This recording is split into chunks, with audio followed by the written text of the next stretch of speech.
Hi, this afternoon we're going to talk about the Hidden Treasure, which is a shop in Longmont, Colorado.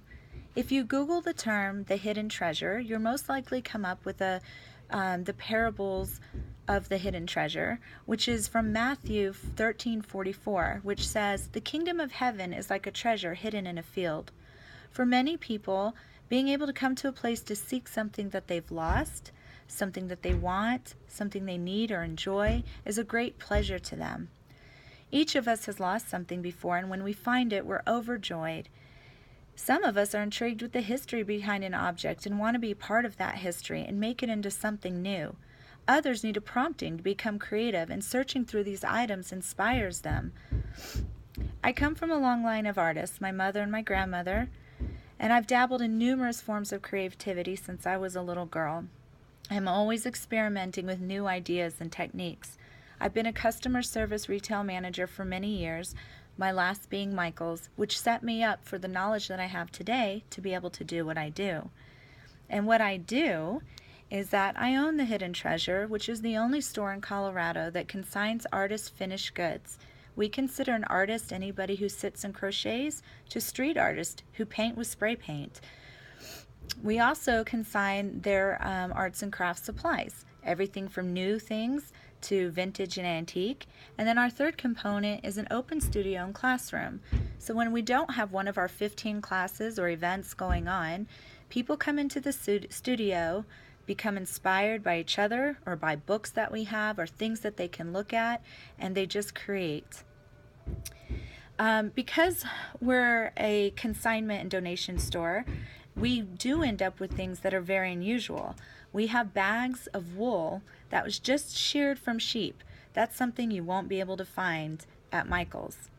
One of the reasons that we also decided to buy it is after doing our research, according to NARTS, N-A-R-T-S, resale stores generate $16 billion of revenue in 1 year. And also, the resale shops have grown 7% in the last 2 years. We're located in a demographic area that is financially lower than our surrounding cities and counties, which means that per capita our income is less than Boulder and Estes Park, which means it was very important to us that we had to keep our prices low, our class fees low, and be able to offer our services to every financial demographic that we have. After the 1990s recession, according to smallbusiness.com, it became a need for people to get rid of their things because they had an excess, and then to resell them to make some money for themselves after people started losing their jobs or even maybe their homes. And on the other hand, it allowed people to buy new products for themselves, new products, at a much, much lower price. We deeply believe that creativity should not be limited by income or family size. I was a single mom of 5 children for many years, and I know that I couldn't afford sports for all my children or art classes. So I make sure that all of our things are affordable, and if they're not, we find a way that we can help with either donations or with community support, or sometimes we just buy the classes for the kids. We made a conscious decision not to move down on our local Main Street. Our Main Street was governor certified as an art district, and when that happened, it made the rents down on Main Street triple. So if we were to move to on Main Street, where everybody says they think we should be, we would have to charge 3 times what we do. And in my heart, that's not what the Hidden Treasure is about. We also, of course, believe in reusing, reducing, and recycling. Many people go through their supplies and want to get rid of them, and they're usually just done with them, and then normally would take them to some place like Goodwill, and hopefully not the dump, because then they're sitting there and they're just filling our landfill.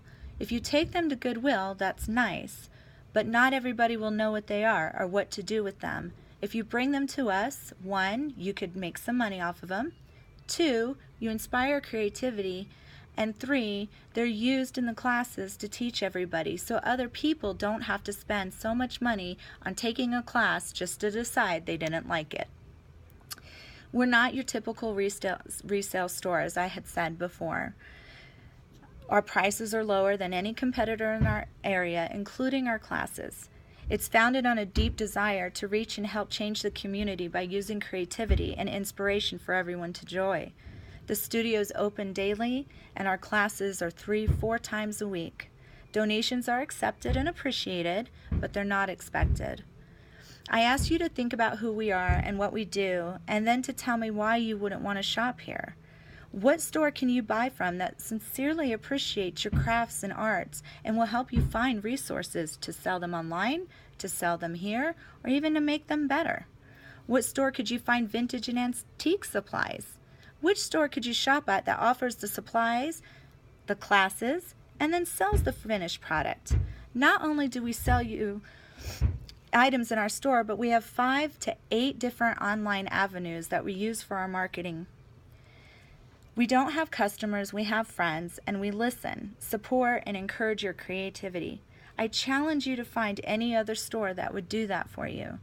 And being that we're a Christian-based store, we pray over our store and we pray over our customers every day. There's nothing more meaningful than when somebody walks out and says, "There's just something about the way the store feels." Thank you, and that is my speech on the hidden treasure.